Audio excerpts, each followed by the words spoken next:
Intro. Welcome back to another earnings breakdown.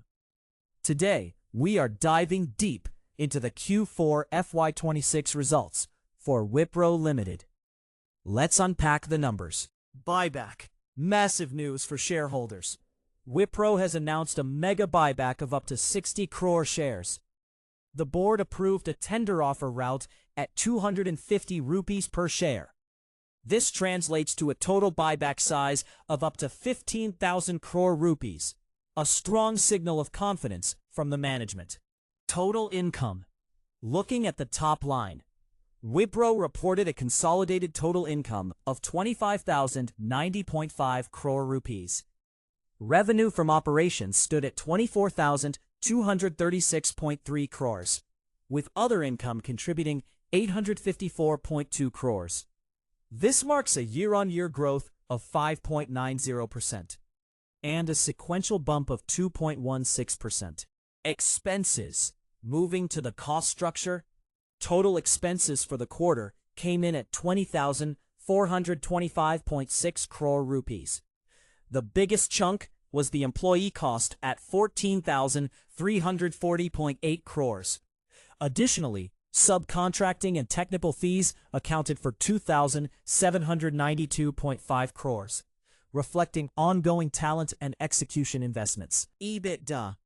Now let's talk operational efficiency. Operating EBITDA stood at 4,909.3 crore rupees. This translates to an EBITDA margin of 20.25%.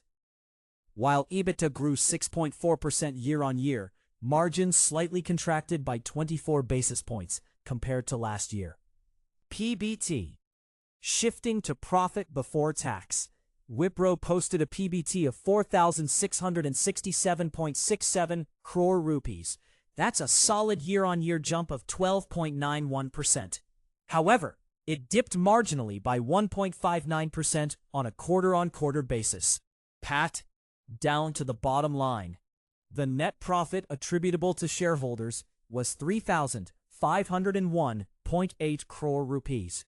While this is a strong 12.27% sequential recovery, it still marks a slight year-on-year decline of 1.89%, landing the PAT margin at 14.44%. EPS.